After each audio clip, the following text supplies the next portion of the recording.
தமிழகத்தில் காலியாக உள்ள 6 மாநிலங்களவை உறுப்பினர்கள் பதவியை நிரப்ப நடைபெறவிருக்கும் தேர்தலுக்கான வேட்புமனு தாக்கல் இன்று மாலை 3 மணியுடன் நிறைவடைந்தது. வேட்புமனு தாக்கலுக்கு கடைசி நாளான இன்று திமுக சார்பில் 2 வேட்பாளர்களும், அதிமுக, காங்கிரஸ், பாமக, தேமுதிக ஆகிய கட்சிகளின் சார்பில் தலா 1 வேட்பாளரும் மனு தாக்கல் செய்தனர்.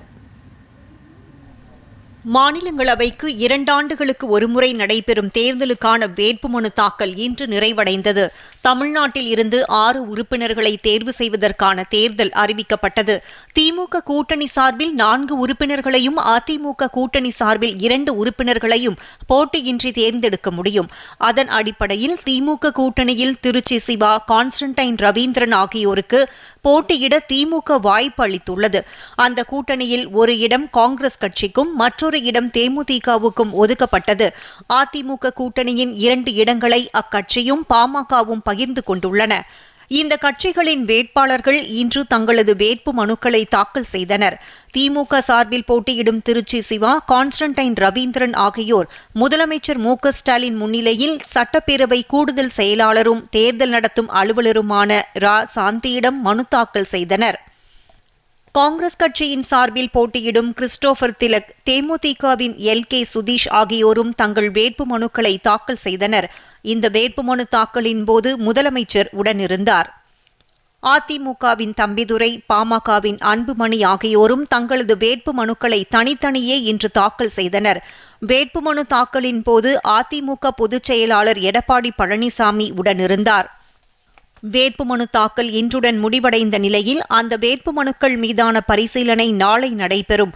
வேட்புமனுக்களை திரும்ப பெறுவதற்கான கடைசி நாள் மார்ச் 9ஆம் தேதியாகும்.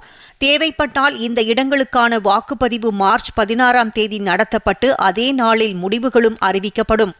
மனு தாக்கல் செய்த பின்னர் செய்தியாளர்களிடம் பேசிய தம்பிதுரை, 1984ஆம் ஆண்டு நாடாளுமன்ற தேர்தலில் போட்டியிட அப்போதைய முதலமைச்சர் எம்ஜிஆர் தமக்கு வாய்ப்பளித்ததாகவும், அதன் பின்னர் கரூர் தொகுதியில் போட்டியிட ஜெயலலிதா வாய்ப்பு வழங்கியதாகவும் கூறினார். அனைத்து இந்திய அண்ணா திராவிட முன்னேற்ற கழகம் சார்பாக எங்களுடைய கழகத்தின் தலைவர், வருங்கால தமிழகத்தின் முதல்வர் உயர் திரு எடப்பாடி பழனிசாமி அவர்கள் எனக்கு ஒரு நல்வாய்ப்பினை கொடுத்து மீண்டும் இப்பொழுது நாடாளுமன்றத்தில் மாநில அவையில் பணியாற்றுவதற்காக வாய்ப்பை தந்திருக்கின்றார். அவருக்கு மிகவும் நன்றியும் கடமைப்பட்டவனாக இருக்கின்றேன். செய்தியாளர்களிடம் பேசிய பாமக தலைவர் அன்புமணி, சட்டமன்ற தேர்தல் களம் தேசிய ஜனநாயக கூட்டணிக்கு சாதகமாக உள்ளது என்று கூறினார். 5 ஆண்டு கால கொடுங்கோல் ஆட்சி முடிவுக்கு வந்துள்ளதாக அவர் தெரிவித்தார். கடந்த 5 ஆண்டு காலம் ஒரு கொடுங்கோல் ஆட்சி தமிழ்நாட்டில் நடைபெற்று முடிவுக்கு வந்திருக்கிறது. எங்க பார்த்தாலும் கொலை, கொள்ளை, கஞ்சா, மது, பாலியல் வன்கொடுமைகள், பெண்களுக்கு எதிரான குற்றங்கள், கொலைகள், ஊழல்கள் என்று மிக மிக மோசமான ஒரு ஆட்சி தமிழ்நாட்டில் நடைபெற்றுக் கொண்டிருக்கிறது. இது முற்றுப்புள்ளி நிச்சயமாக தமிழ்நாடு மக்கள் வைப்பார்கள்.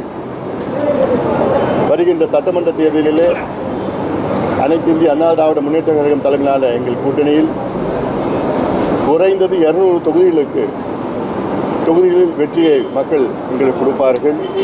காங்கிரஸ் சார்பில் போட்டியிடும் கிறிஸ்டோபர் திலக், தனக்கு வாய்ப்பளித்த காங்கிரஸ் கட்சிக்கும் முதலமைச்சருக்கும் நன்றியை தெரிவித்துக் கொள்வதாக கூறினார். இந்த பதவி மூலம் தமிழக மக்களுக்கு சிறப்பான பணியை ஆற்றப்போவதாக அவர் தெரிவித்தார்.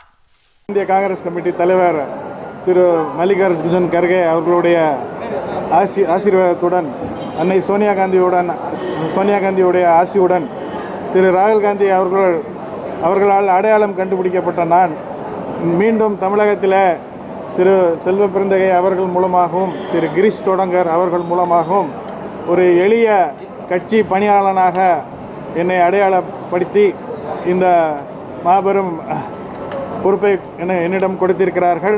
பெரிய அளவில் அறிமுகம் இல்லைனாலும் என்னுடைய பணியால் கண்டிப்பாக தமிழக மக்களுக்கு நான் சரியாக அறிமுகப்படுத்தப்படுவேன்.